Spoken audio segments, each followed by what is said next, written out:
Sean bienvenidos a JNE Noticias, martes 24 de noviembre del 2020. Soy Paloma Barreto y comenzamos con nuestros titulares.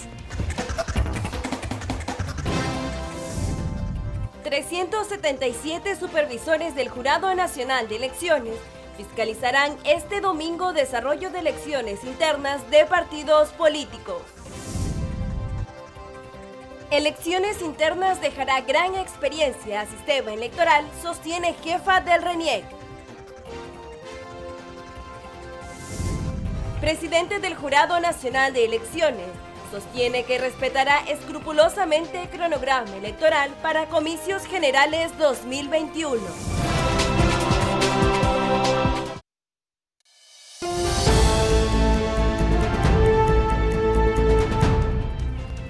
Este domingo 29 de noviembre, 24 partidos políticos participarán en las elecciones internas. Veamos en la siguiente nota de la OMPE cómo será este proceso. La OMPE oficializó y publicó en su página web las listas de candidatos de 24 partidos políticos que participarán en las elecciones internas partidarias del 29 de noviembre y 6 de diciembre respectivamente. Este 29 de noviembre, 7 partidos políticos elegirán directamente, a través de sus afiliados, a sus planchas presidenciales.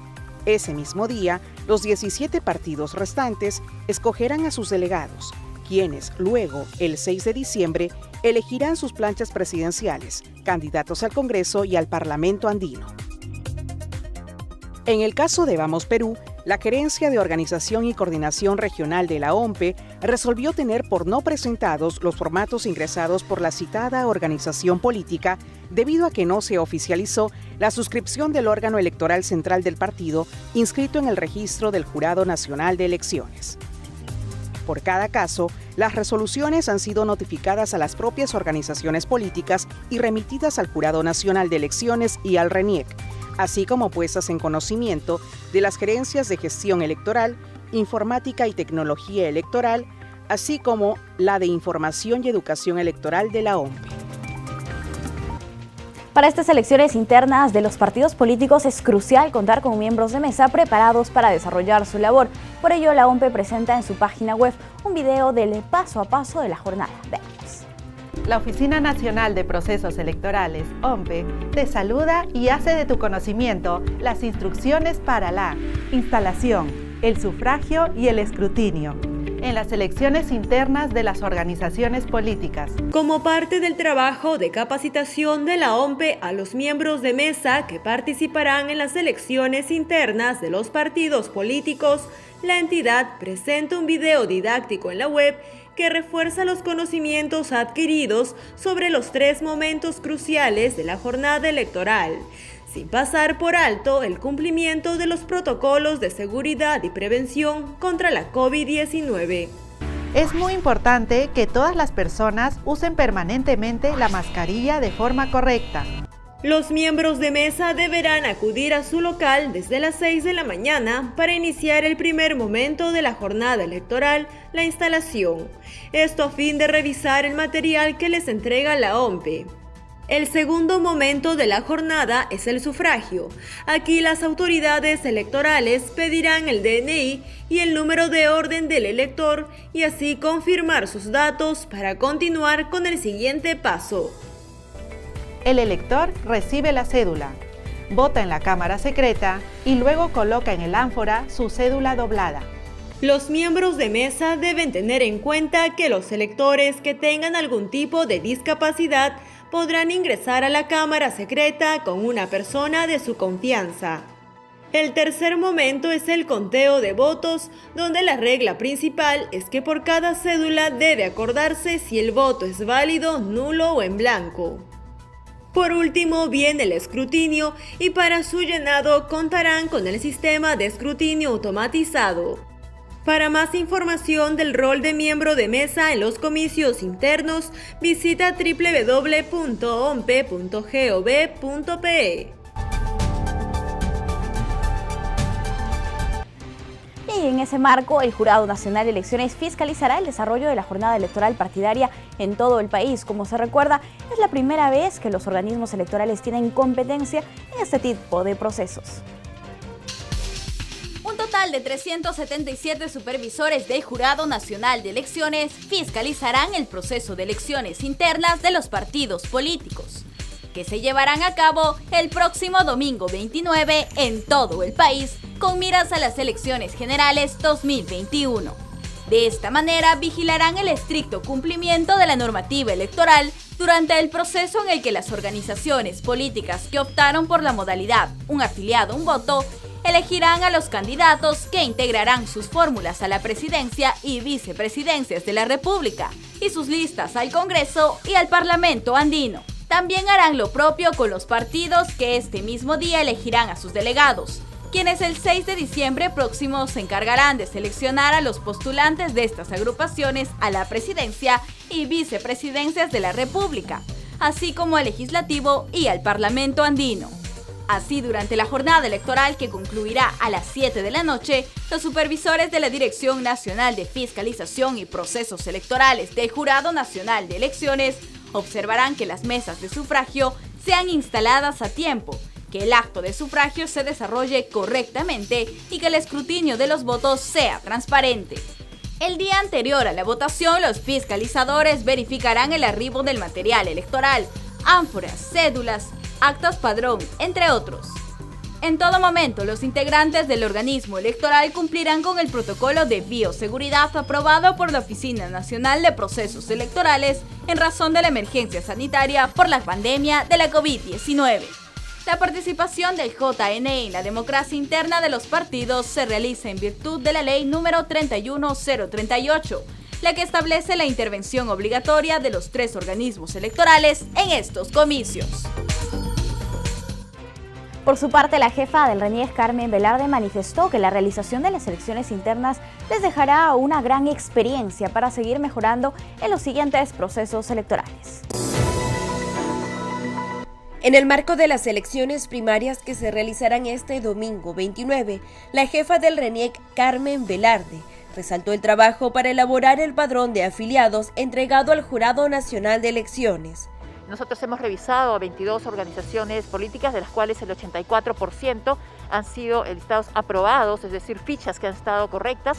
Se han depurado a las personas fallecidas o personas que también tenían una doble inscripción en 2 partidos.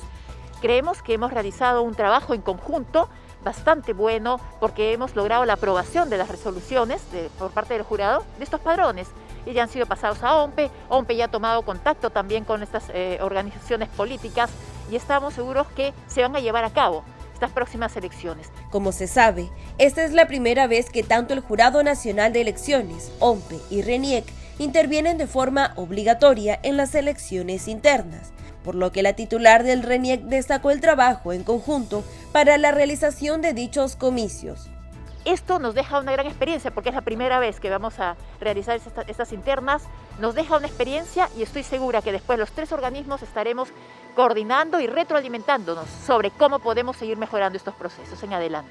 Para estas elecciones, delegados de 16 agrupaciones serán los encargados de elegir a sus candidaturas a la presidencia de la República, Congreso y Parlamento andino, mientras que otros 7 partidos decidieron llevar a cabo elecciones internas con el voto universal, libre y voluntario de sus afiliados. Sin embargo, otras 2 agrupaciones políticas optaron por combinar ambas modalidades.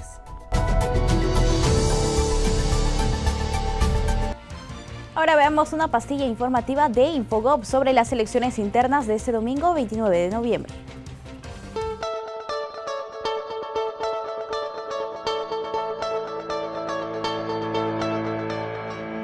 Recuerda, las elecciones internas forman parte de la política partidista en una democracia. En ellas, las organizaciones políticas y alianzas electorales celebran elecciones para definir a sus candidatos y candidatas que postularán a un cargo de elección popular, como en estas elecciones generales 2021, donde se conformarán las listas para presidente y vicepresidentes de la República, representantes al Congreso y Parlamento andino. Infogov, información electoral que te da poder.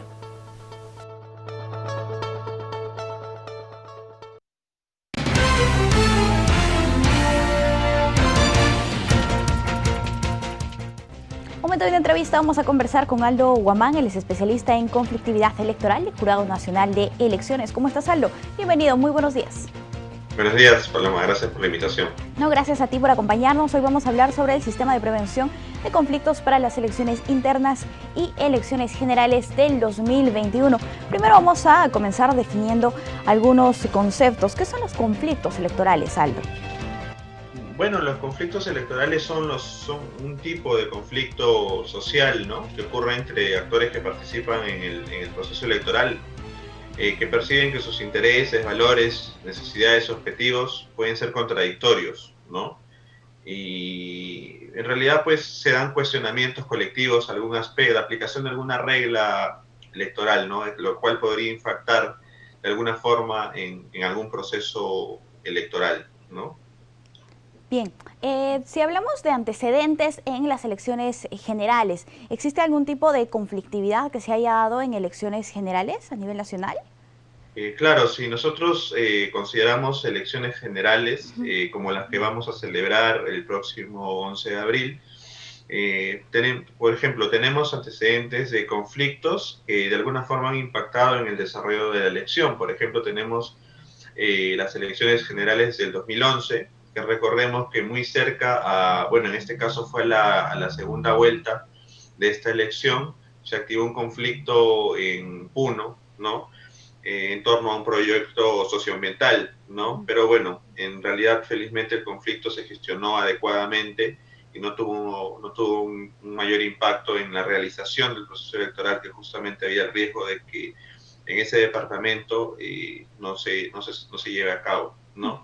Y subsiguientemente también en algunos procesos como las elecciones generales del 2016, el referéndum también del 2018, que fue a nivel nacional, y recientemente las elecciones congresales 2020, han habido conflictos sociales que, sin tener una agenda electoral, ¿no?, debido a que se producen, digamos, muy cerca a los comicios o en el contexto de los comicios, podrían tener un impacto en el proceso electoral. Es por eso que es importante también monitorear este tipo de conflictos sociales, ¿no?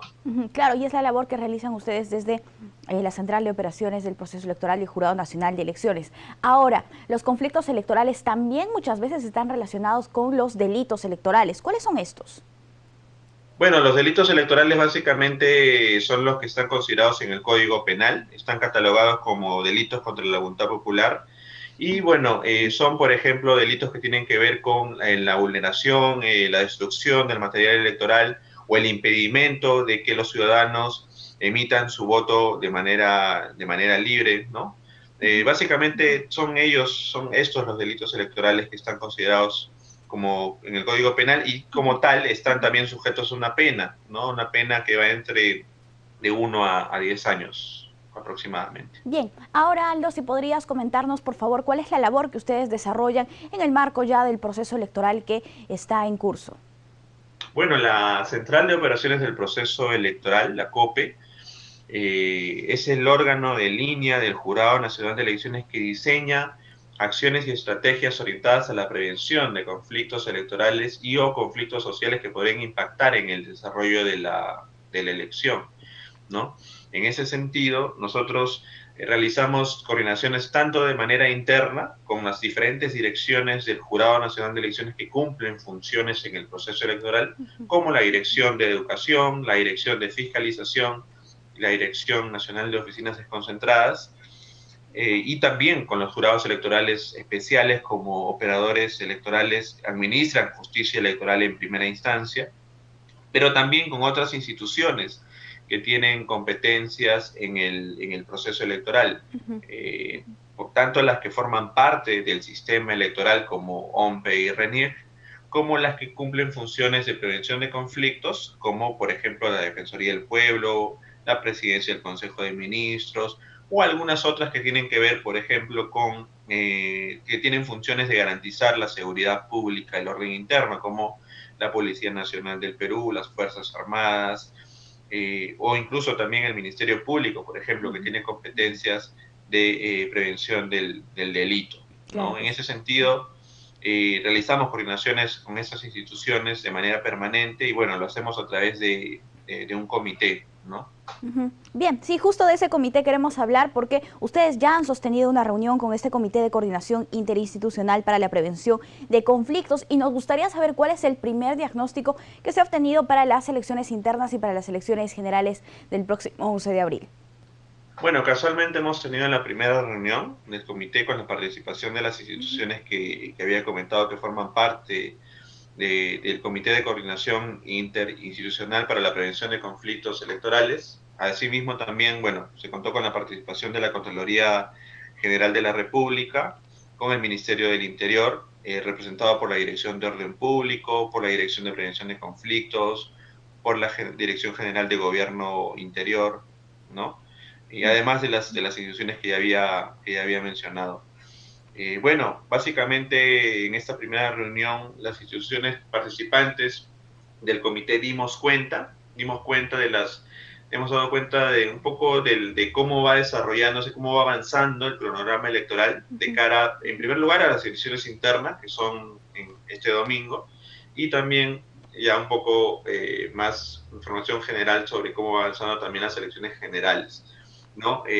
Bueno, en realidad, pues, el primer diagnóstico es positivo, ¿no? El ambiente, la coyuntura política, justamente de cara a esas elecciones internas, nos puede, de alguna forma, podemos percibir de que va a ser un proceso electoral preliminar, ¿no? A las elecciones generales del 2021. Va a ser un proceso general que va a salir con el mayor éxito, ¿no? Del caso.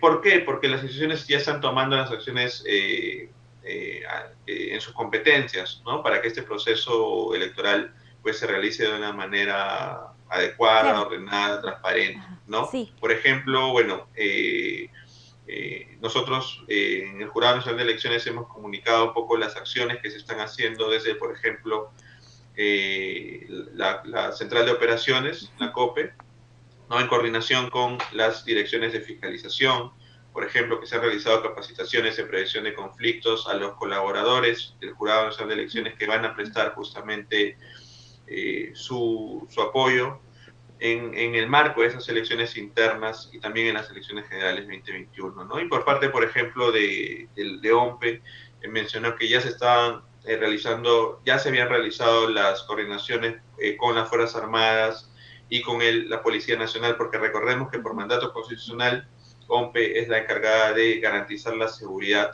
del proceso electoral, tanto de las elecciones internas como del proceso electoral, digamos, del próximo año, ¿no? Sí, Aldo, y ahora, ¿cómo se relacionan estas recientes manifestaciones y marchas que hemos tenido a nivel nacional con la conflictividad electoral? ¿Ustedes tienen monitoreados también este tipo de circunstancias?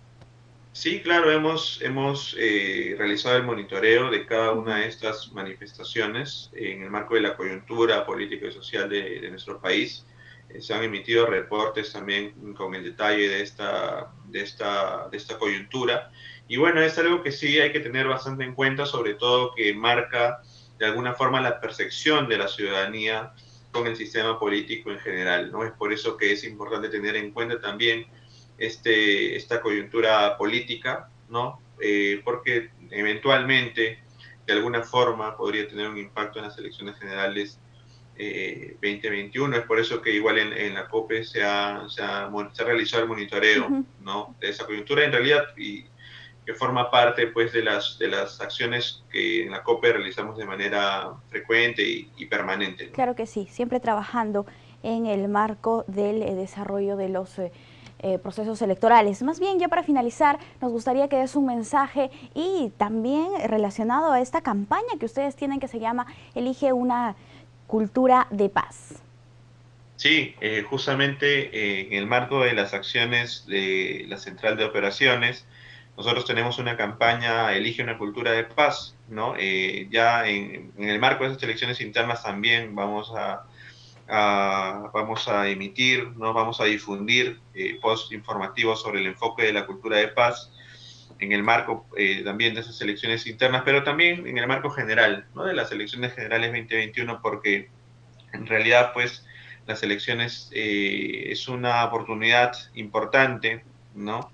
en la que la ciudadanía demuestra su confianza en el sistema político, y la cultura de paz justamente es un enfoque que nos ayuda a fortalecer esa confianza, rechazando hechos de violencia que podrían impactar en el normal desarrollo del proceso electoral, ¿no? Es por eso que nosotros también vamos a continuar difundiendo esta campaña que ya desde varios procesos electorales la hemos difundido a nivel nacional y bueno, ha permitido tener bastantes éxitos, ¿no? A nivel nacional. Claro que sí. Además, buscando fortalecer la democracia y la gobernabilidad en nuestro país. Aldo, nosotros estamos muy agradecidos contigo por acompañarnos aquí en JN Noticias. Hasta una próxima oportunidad.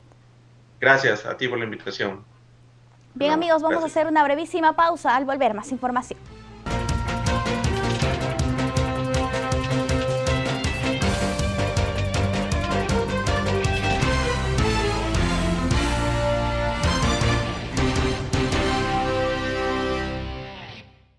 Tenemos a continuación información de las elecciones generales 2021.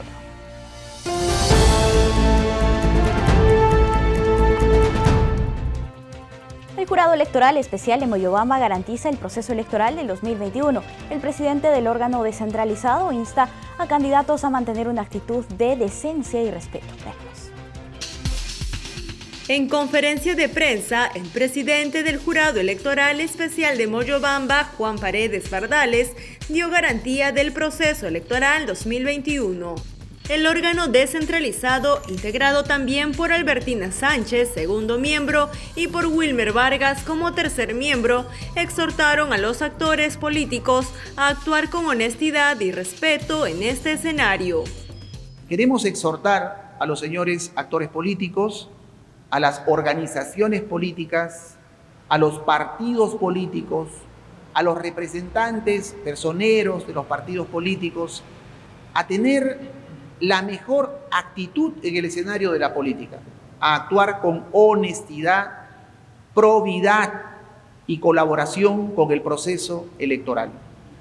Nosotros sabemos que procesos de esta naturaleza entrañan ciertas cargas emocionales que es menester evitar, anteponiendo las propuestas que puedan ser de conocimiento de la población. Por otro lado, Paredes Bardales mencionó que debido al contexto de la pandemia, el jurado electoral realizará trabajo remoto y virtual. Sin embargo, la mesa de partes de este jurado electoral especial estará abierta todos los días en el horario establecido, a los efectos de que los actores políticos puedan hacer llegar sus solicitudes, sus inscripciones, sus listas, conforme lo establece la ley. Como se recuerda, 28 jurados electorales se instalaron este 16 de noviembre para dar inicio a sus funciones en el marco de las elecciones generales 2021. En tanto, un segundo grupo tiene programado instalarse el 1 de marzo del próximo año. La OMPE pidió a la población sugerencias y aportes para el reglamento de financiamiento de partidos. Quienes deseen hacer pueden enviar sus sugerencias de manera virtual hasta el 27 de noviembre. La Oficina Nacional de Procesos Electorales pidió a la población en general participar con sus opiniones y sugerencias respecto al reglamento de financiamiento y supervisión de fondos partidarios realizados por esta entidad electoral. El reglamento de financiamiento y supervisión de fondos partidarios de la OMPE es un instrumento fundamental para transparentar las finanzas partidarias y con ello fortalecer a los partidos políticos. Esperamos sus aportes, escribió el jefe del ente electoral, Piero Corbeto, en su cuenta oficial de Twitter. En ese sentido, refirió que los interesados podrán remitir sus opiniones y sugerencias al correo vvibanco@ompe.gov.pe hasta el viernes 27 de noviembre. Cabe destacar que este reglamento fue autorizado con resolución jefatural 0422-2020 JN OMPE. El documento consta de 10 títulos, 12 capítulos, 153 artículos y 3 disposiciones complementarias y una disposición transitoria. Luego de su publicación, el reglamento se puso en conocimiento del Jurado Nacional de Elecciones y el Registro Nacional de Identificación y Estado Civil. Por su parte, el presidente del Jurado Nacional de Elecciones indicó que es fundamental respetar el cronograma electoral establecido para los comicios del 11 de abril. El presidente del Pleno del Jurado Nacional de Elecciones, Jorge Luis Salas Arenas, destacó la importancia de las votaciones y el fortalecimiento de la democracia. En este sentido, refirió que es vital el respeto del actual cronograma electoral. Y el cronograma electoral se tiene que respetar. Ese es un compromiso no solo nacional, sino internacional. El cronograma electoral se tiene que respetar, así como el voto de la ciudadanía se tiene que respetar. Igual el cronograma se tiene que cumplir. Durante su discurso de asunción al cargo, resaltó la participación de los jóvenes que asistieron a las últimas manifestaciones. Destacó además el hambre y sed de justicia, transparencia y decencia que reclamaron durante las marchas. Después del proceso que se celebrará el 11 de abril, el titular del Supremo Tribunal Electoral indicó que en las próximas elecciones procurará que funcione el voto electrónico. Los votantes que tengan a bien revisar bien la hoja de vida de sus candidatos y sus planteamientos, que tengan a bien nutrirse de la información que el sistema electoral ha puesto y pondrá con la finalidad de saber de qué se trata, de quiénes se trata y sobre todo qué están proponiendo. Señaló también que es necesario que se asignen los recursos adicionales del Tesoro Público, que solicitaron los 3 entes comiciales, Jurado Nacional de Elecciones, la Oficina Nacional de Procesos Electorales y el Registro Nacional de Identificación y Estado Civil. Por otro lado, se refirió al voto informado de la población. Necesitamos educar y preparar a las futuras generaciones para asumir la democracia, sostuvo. El jefe de la misión de observación electoral de la OEA, Rubén Ramírez, sostuvo que las próximas elecciones generales de 2021 son el camino más sostenible para fortalecer nuestra democracia. Resaltó la labor profesional que está cumpliendo el sistema electoral peruano. Veamos el informe de nuestros amigos de la OMPE. La elección general es el 11 de abril, sí o sí. Y estamos organizando la elección sin distracción para que el 11 de abril próximo tengamos las mejores elecciones de nuestra historia. La fecha no se va a postergar, la fecha no se va a mover. Nosotros estamos absolutamente convencidos que vamos a hacer las mejores elecciones de nuestra historia, superando la participación histórica que muestra nuestro país. Por otro lado, confirmó que en las elecciones generales del 11 de abril no se utilizará el voto electrónico presencial ni el voto electrónico no presencial. La votación será convencional. El jefe de la OMPE, junto a la misión de observación electoral de la Organización de Estados Americanos, liderada por Rubén Ramírez, mantuvo una reunión de trabajo previa a la conferencia de prensa. Por su parte, el jefe de la misión indicó que las elecciones del 11 de abril constituyen un hecho fundamental para la democracia.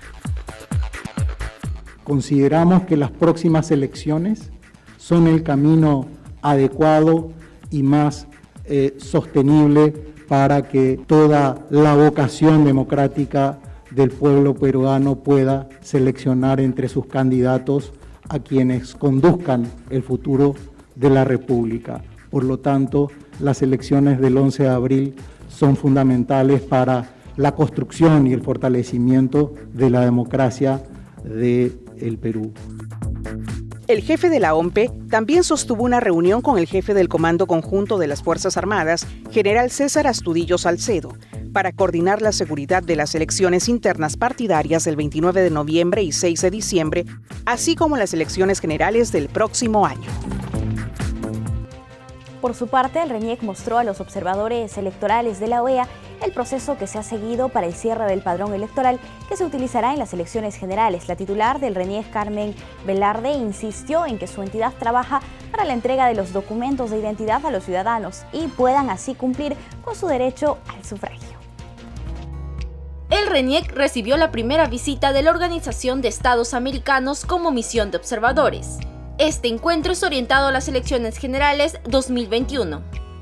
Alentamos a construir una institucionalidad fortalecida a través de los órganos electorales que, como el RENIEC, tengan todas las condiciones adecuadas y en ese contexto dar el seguimiento para poder contribuir con que esta sea una fiesta cívica de alta participación ciudadana.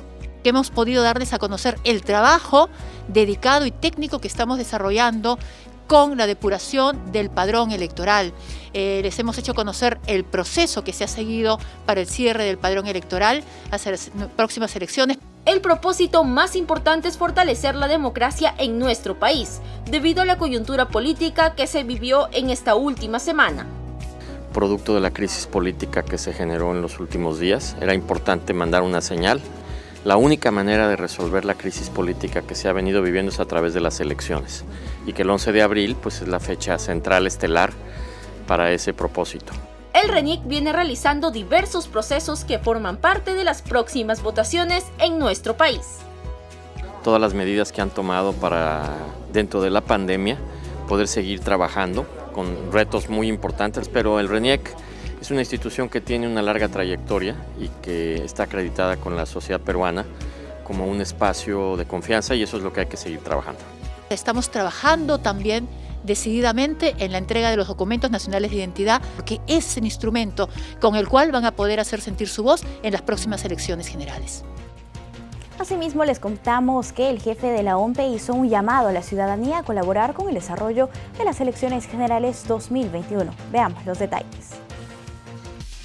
El jefe de la Oficina Nacional de Procesos Electorales, Piero Corbeto, indicó que crecer de 5.300 a más de 16.000 locales de votación tiene el objetivo de proteger la salud de los electores y es una tarea que nos debe involucrar a todos. Sostuvo además que el compromiso debe darse en el sector público y privado. Exhortó a las universidades, colegios e institutos para que presten sus ambientes y alcanzar así la cifra proyectada de locales para evitar contagios el 11 de abril. Es importante mencionar que durante las internas de los partidos políticos, 1.700.000 afiliados son convocados a elegir a sus mejores precandidatos, los cuales entrarán a la ronda final el 11 de abril. Para consultar su local de votación o si es miembro de mesa, puede acceder a la página de la OMPE y colocar su número de DNI. En el portal encontrará la información necesaria para las elecciones internas de los partidos políticos.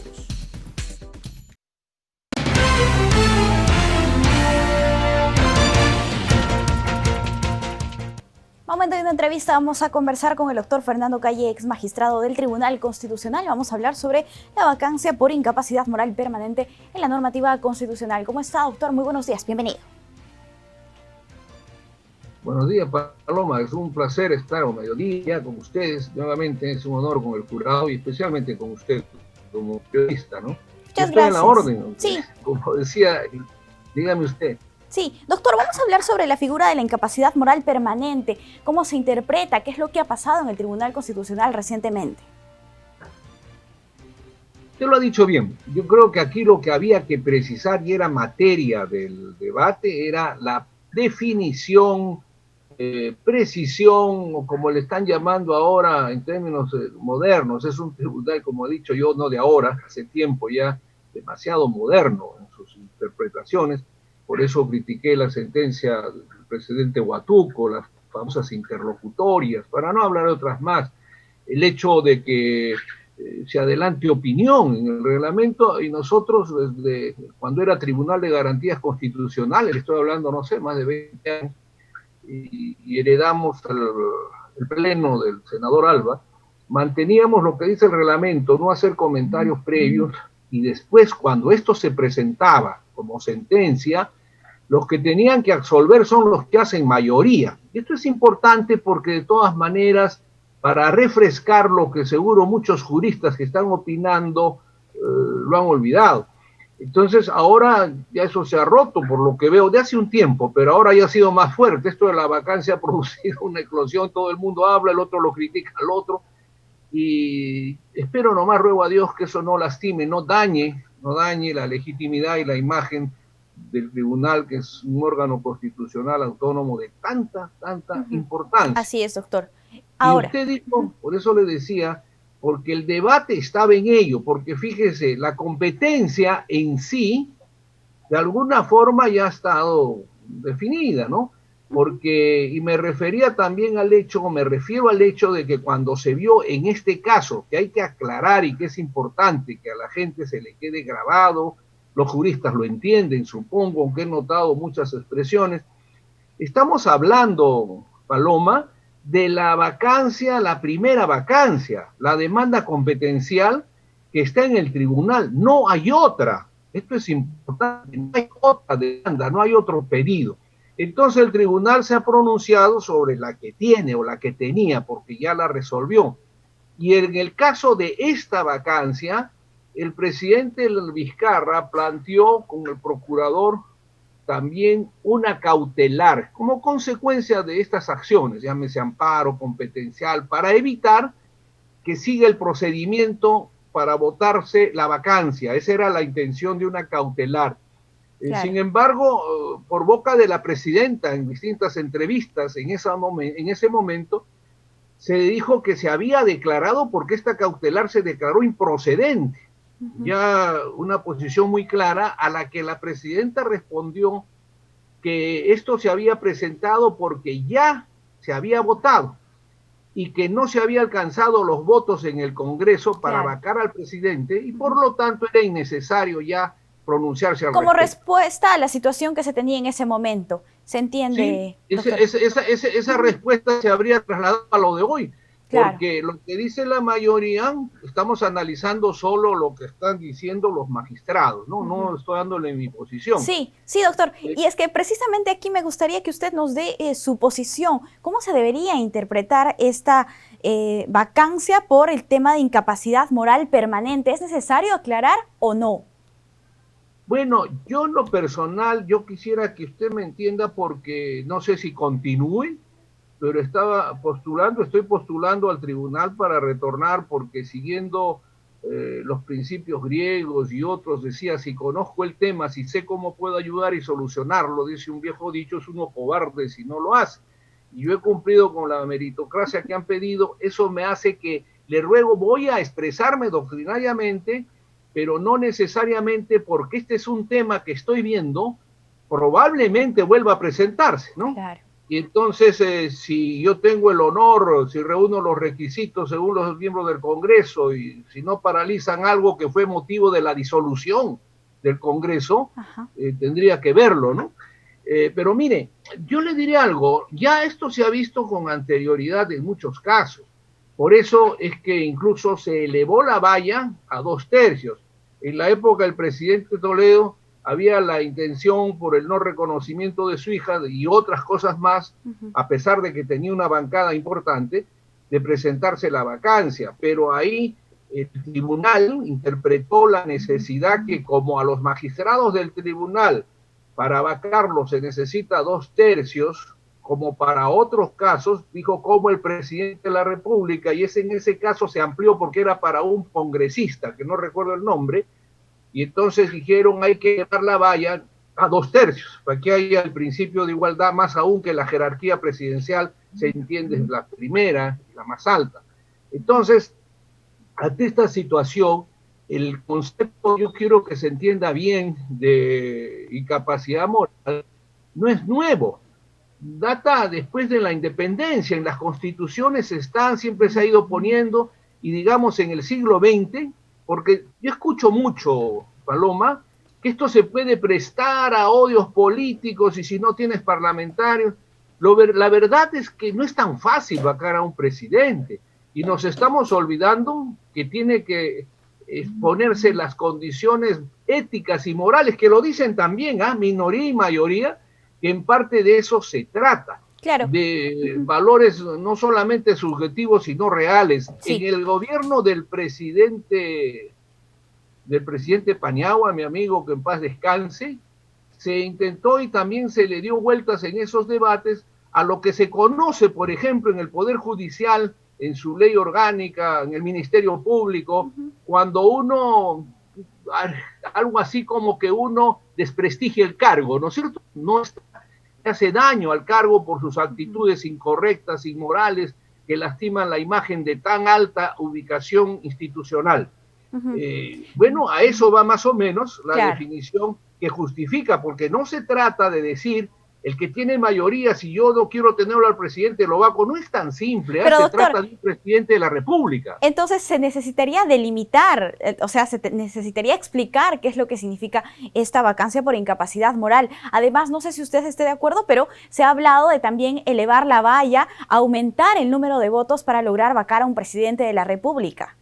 Mire, 2/3, y yo he escuchado decir, somos 9 bancadas, 10, si para nombrar el tribunal es difícil, para vacar al presidente 87 votos, yo creo que en eso, no sé qué ha sucedido, el deseo, porque entonces mejor retiremos pues la causal, retiremos la posibilidad. Es que hay varias cosas que nos llevan a esto, porque mire, no en este caso me estoy pronunciando, pero en forma genérica lo que se trata es de que el país, la nación, el pueblo tenga un instrumento, porque no puede tener, si vamos a las épocas romanas, un Calígula, alguien que cometa delitos, que desprestigie al máximo, no puede estar, no debe estar en el poder. Sin embargo, fíjese usted qué interesante, así como se juega y se habla de mayorías, en muchos casos se han dado con gentes en el Congreso y otros, que a pesar que la Fiscalía se adjuntan pruebas, en el caso de delitos, no estamos hablando solo de la imagen que deteriora una institución, a la hora que se llega no hay los votos. ¿Por qué? Porque tiene un apoyo,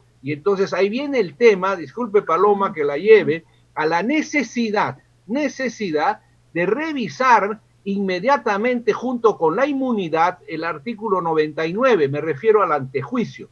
Y he visto también que ha habido una confusión por ahí, porque el antejuicio, digamos, no solamente ahí habla de delitos e infracciones, pero cuando hablamos de la incapacidad moral y física, decía anteriormente todas las constituciones, incapacidad moral y física, se entiende que en este caso estamos hablando de un valor subjetivo. Ahora, la comisión posible de un ilícito sin duda destroza también valores éticos y morales. Sí. Pero pudiera no ser un ilícito,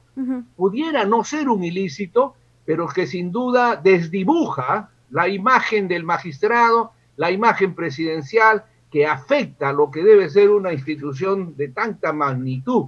Ahora que nosotros tengamos, yo no diría mala suerte, porque mejor que se entere todo y salga todo para mejorar a futuro. Claro. La representación de quienes nos gobiernan y quienes nos representan. Doctor, se podrían tener más claras las reglas de juego en todo caso, y el Tribunal Constitucional perdió una excelente oportunidad, pero seguramente más adelante también se podrá hacer esto, ¿verdad?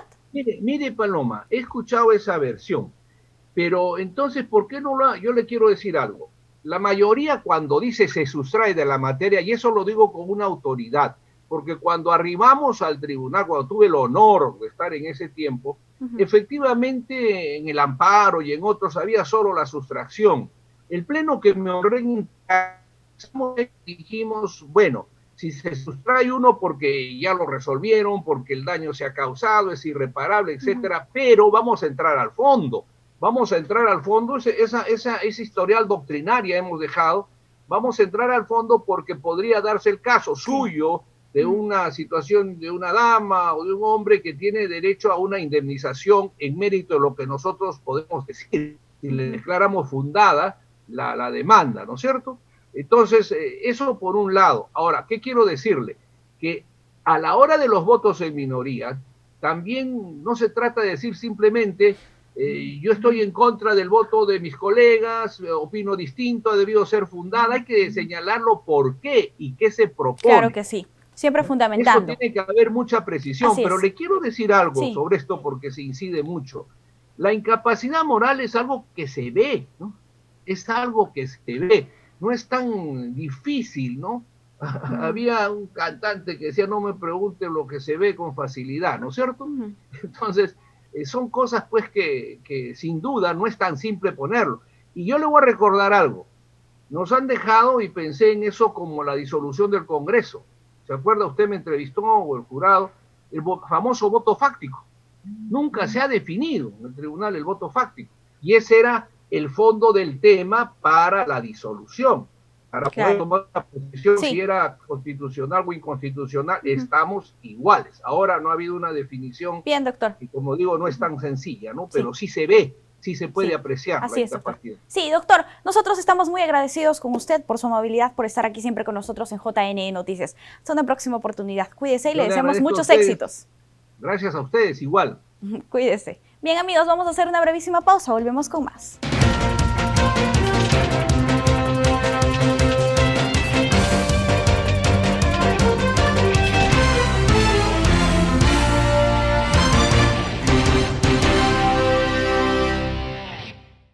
Tenemos ahora un enlace con Ana Bendezú de la Agencia de Noticias Andina, quien nos cuenta las 5 noticias oficiales más importantes del día.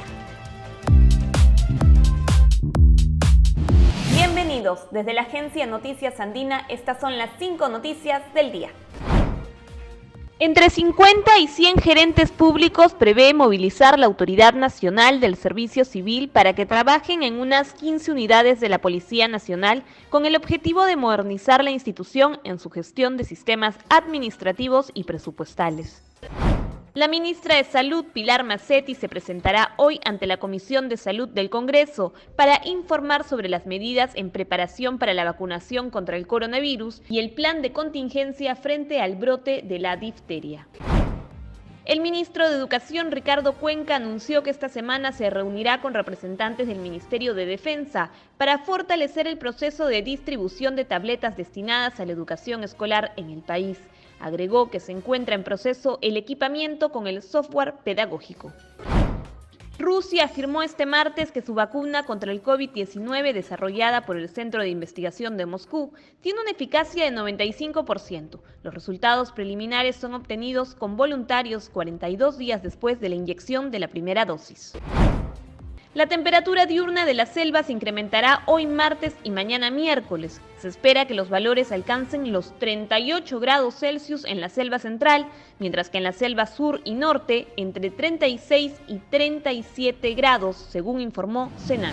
No se olviden que el desarrollo de estas y otras noticias las pueden encontrar en todas nuestras plataformas digitales y por supuesto pueden visitar. Es momento del segmento Ocurrió hace 20 años, un encuentro semanal con nuestra historia reciente.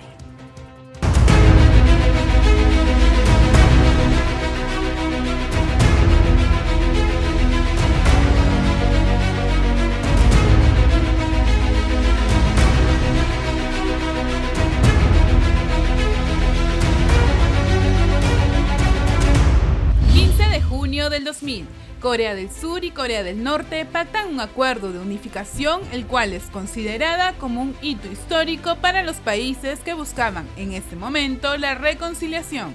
Los puntos discutidos en el encuentro del presidente surcoreano Kim Dae-jung y el líder norcoreano Kim Jong-il se enfocaron en la cooperación económica, social y cultural, y el reencuentro de las familias que quedaron separadas tras las diferencias de ambos países.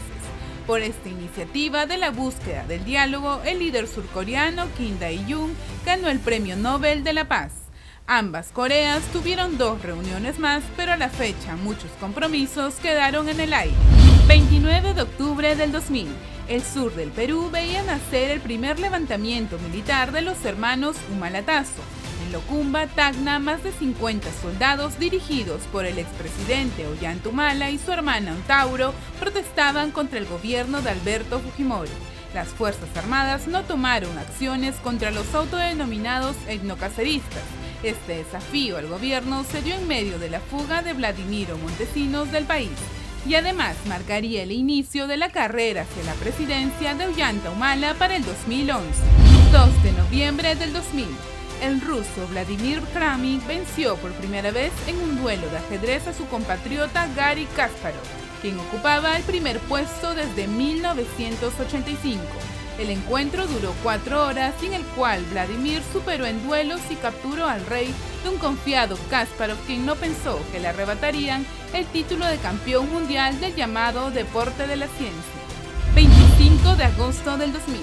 Fallece el historietista estadounidense Carl Barks, quien alcanzó la fama al dar la vida a varios personajes de las historietas del entrañable Pato Donald, y además creó personajes como Rico McPato y los Chicos Malos. Si bien no creó al Pato Donald, pero sí fue el que lo dibujó durante 25 años. para más de 450 cómics que contribuyeron a crear la fama del Pato Donald como uno de los seres animados más queridos por los niños de todos los tiempos. A continuación tenemos información internacional.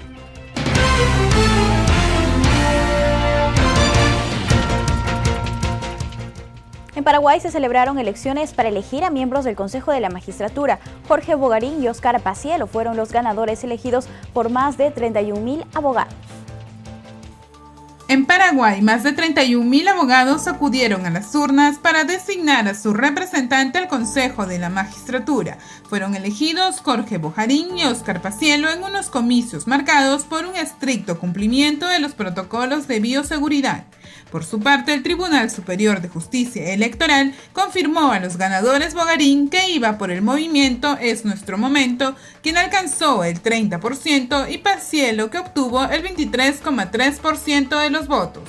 Saludó a los nuevos integrantes del Consejo de la Magistratura elegidos por el gremio de abogados. La elección contó con 135 mesas habilitadas en 16 locales de votación a nivel nacional. Asimismo, se utilizó nuevas máquinas de votación a modo de prueba destinados a ser usados para los comicios municipales. Cabe recordar que el Consejo de la Magistratura tiene la responsabilidad de conformar el Poder Judicial, Ministerio Público, Tribunal Superior de Justicia Electoral y Defensoría Pública de Paraguay. Un expresidente de Francia hace historia al ser acusado por delitos de corrupción y tráfico de influencias. Sería la primera vez que un exmandatario de ese país es enjuiciado. Por primera vez en la historia de Francia, un expresidente estará en el banquillo de los acusados durante un juicio. Se trata del exmandatario Nicolas Sarkozy, quien gobernó entre 2007 y 2012, y se le investiga por los delitos de corrupción y tráfico de influencias. En el 2014, Sarkozy intentó sobornar, junto a su abogado, al magistrado Gilbert Astiebert, con un puesto en el Consejo del Estado Mónaco a cambio de información confidencial sobre una investigación contra el expresidente. Las acusaciones estaban relacionadas a que el entonces jefe de Estado había recibido pagos ilegales de L'Oréal Lilian Bettencourt para su campaña presidencial de 2007. Según las autoridades, el delito se descubrió a partir de unas escuchas telefónicas. El exmandatario francés también fue imputado el 16 de octubre por presunta asociación criminal por el caso de una supuesta financiación ilegal libia para la campaña que lo llevó al Palacio de Elíseo en el 2007. De ser hallados culpables, el expresidente Sarkozy, el abogado Herzog y el magistrado Astiebert enfrentarán hasta 10 años de prisión y fuertes multas. Sarkozy asegura que se trata de un complot en su contra y su abogado se centra en asegurar que no existen pruebas de que el expresidente hiciera algo indebido a favor de Astiebert. Además, se enfoca en denunciar la violación de secreto de las comunicaciones. Volvemos a América. La primera dama de Estados Unidos organiza una recepción en la Casa Blanca pese al aumento de casos de la COVID-19 en el país, llegando a más de 12 millones de contagiados.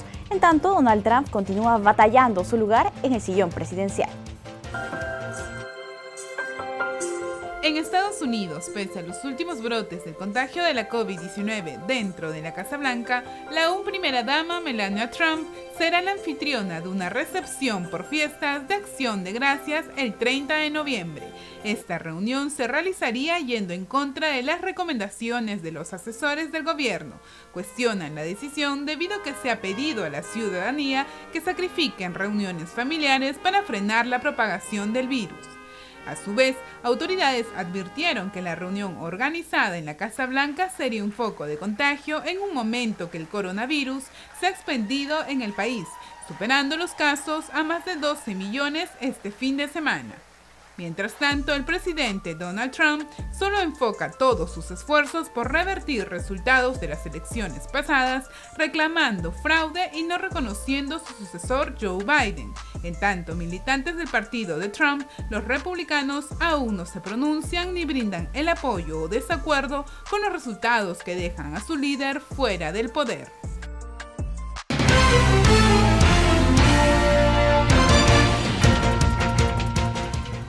Amigos, Amigos, llegamos al final del programa. Muchas gracias por acompañarnos y recuerden que estamos en los canales 44 y 516 de Movistar, así como en las redes sociales del Jurado Nacional de Elecciones. Los dejamos ahora con bellas imágenes de Chivay. Conmigo será hasta mañana. Permiso.